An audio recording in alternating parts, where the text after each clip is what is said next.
Assalamualaikum warahmatullahi wabarakatuh.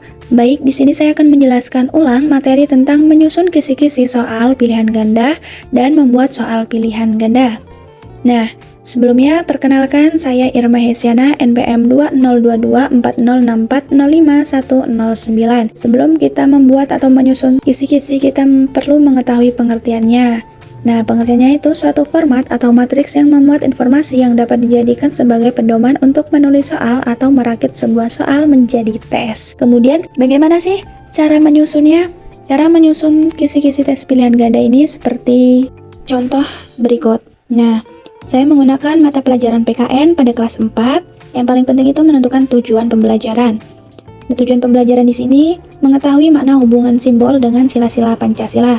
Kemudian materi pokoknya apa? Materi pokoknya itu simbol Pancasila. Kemudian kita menentukan indikator pencapaian kompetensi. Indikatornya itu menggunakan landasan simbol sebagai dasar Pancasila.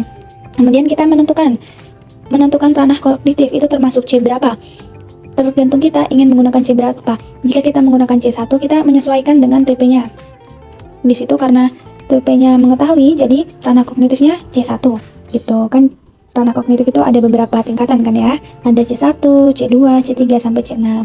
Kemudian indikator soal itu kayak lebih ke pemaparannya gitu, soalnya mau dijadikan yang seperti apa. Nah, di sini indikator soal saya disajikan dalam sebuah gambar yang menunjukkan simbol sila-sila Pancasila. Kemudian bentuk penilaiannya itu apa? Karena saya menggunakan PG, jadi saya tulis PG. Kemudian nomor soal untuk nomor berapa, di sini tercantum untuk nomor 1 gitu, dan seterusnya bisa teman-teman pahami. Selanjutnya, setelah kita menentukan kisi-kisi, kita langsung membuat soal. Nah, soal pilihan ganda itu menyesuaikan dengan kisi-kisi. Apa sih pilihan ganda itu? Jadi, tes pilihan ganda itu adalah butir soal atau tugas yang jawabannya dipilih dari alternatif yang lebih dari 2. Nah, untuk anak SD itu biasanya jawabannya tuh berkisar antara 3 sampai 4 option atau 4 pilihan gitu ya. Terus selanjutnya, kita perlu menentukan struktur bentuk soal pilihan ganda. Jadi bisa dilihat di sini ya teman-teman, struktur bentuk soal pilihan gandanya itu seperti apa. Nah, langsung saja kita ke contoh soal pilihan ganda. Nah, jadi untuk soal pilihan ganda itu harus menyesuaikan dengan kisi-kisi. Karena pelajarannya PKN dan di indikator soalnya itu disajikan dalam sebuah gambar, maka di soal ini juga akan disajikan dalam sebuah gambar. Semisal di sini soalnya itu gambar di bawah ini merupakan simbol dari sila ke.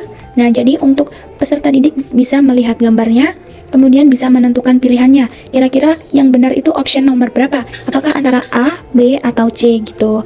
Kemudian soal pilihan ganda pun itu ada kekurangan dan ada kelebihan. Untuk kelebihannya, nah bisa teman-teman baca pada slide ini ya. Dan ada pun kekurangannya. Kekurangannya pun nah sudah saya sajikan dalam bentuk tulisan, jadi untuk teman-teman bisa untuk membacanya. Kemudian kesimpulan. Kesimpulannya yaitu pilihan ganda merupakan bentuk soal yang jawabannya dapat dipilih dari beberapa kemungkinan jawaban yang telah disediakan. Tujuan membuat soal tes pilihan ganda adalah untuk menguji pengetahuan siswa dengan cepat dalam kelompok yang besar, memberikan umpan balik dengan cepat dan dapat menilai secara otomatis. Nah, tambahan, mau soal pilihan ganda maupun uraian, pasti keduanya memiliki kelebihan dan kekurangan. Jadi, kita tinggal menyesuaikan kira-kira soal yang mana yang cocok atau yang pas untuk mengukur kemampuan peserta didik.